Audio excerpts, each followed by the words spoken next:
If you've ever wondered how just to shoot basic video on your smartphone, this is the video for you. Hey, I'm Kevin, and in this video I'm going to show you just some basic setups in terms of lighting and sound, and just even how to open the camera on your smartphone. Regardless of what phone you have, iPhone, Android, or one of the many other ones, there's at least two things you should do before you even start shooting your video. One, make sure your phone has a full charge. Now, it doesn't have to be 100%, but I think it should be at least 80%. So I would plug it in, make sure it has a full charge. The reason is you don't want it dying right in the middle of your recording. The second thing, put your phone on airplane mode. What this does is it will limit the interruptions, the text messages, phone calls, and stuff like that, and you can just concentrate on recording. Your camera will still work while it's in the airplane mode, so that won't be a problem. Now, I'm sure that you've seen people recording video like this and recording video like this. For the purposes of this video, I'm going to recommend that you shoot horizontally. This is also called landscape. Doesn't really matter. It's just turning your phone on the side.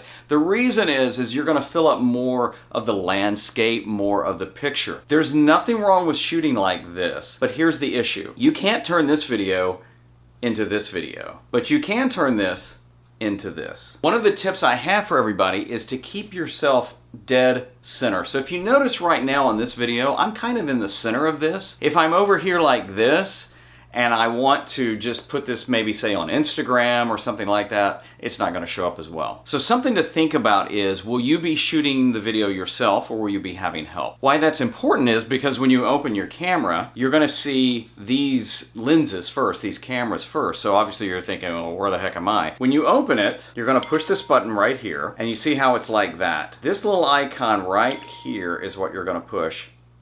And there I am. It's really more important if you're shooting yourself and you don't have help, or if somebody's holding this for you. Because this way now you can at least get an idea of where you are in the frame. And you remember I talked about centering yourself, so right now I'm kind of centered here as opposed to here or something like that. Now, another thing to consider is lighting. Don't ever shoot with a window behind you. Now, right now I'm using a light, and there's a window right here that I actually have a shade drawn. Here's the problem though. A lot of people shoot against windows or a bright light behind them, and what happens is it just gives you a shadow and you don't get to see the person. So always try and have light kind of from the side, coming in front of you. Even overhead can be hard because it can create shadows on your face, but if that's all you got, that's fine. Don't worry about buying lights and things like that. Natural lighting is the best lighting you can have. So get near a window if you can and have a window kind of coming on your face, lighting you a little bit more. The flip side to that is make sure there's some light on you. So here, let me show you. If I turn this light off, I have no light. Now there is a window here.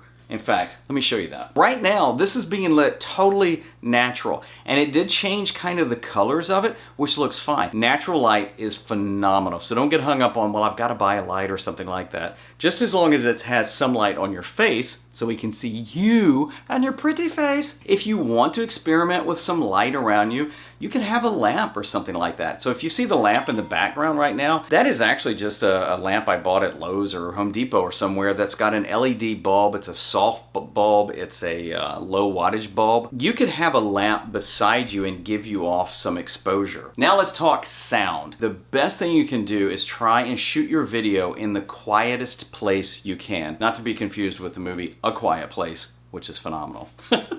There's no monsters involved in this. Inside is probably a lot better than outside just because you can't control traffic and birds and all the ambient sound. Again, if you'd rather shoot it outside, just try and find the most quiet place you can to give yourself better audio. The more noise you have around you, it's going to be harder for your voice to kind of carry. On an iPhone, the microphones are right down in here. If you're holding it like this, you're going to block your audio. So that's why holding it like this or even on a tripod will be a lot better. If you have a case on yours, this is just a gel case. I've got some friends that have OtterBoxes and things like that. You can leave the case on because the cases are actually has holes in there to allow for the microphone to get through. So your case will not block your audio. Another audio tip is the closer you are to your phone, the better it's going to be. So if I laid my phone way over there and I'm trying to talk, it's going to sound really far away. I was saying it's going to sound really far away. So you want to have it in close proximity to your face and to your mouth so it picks you up. Now you're ready to record. So what happens is when you open this, it always defaults, I know this is kind of weird, it always defaults to photo.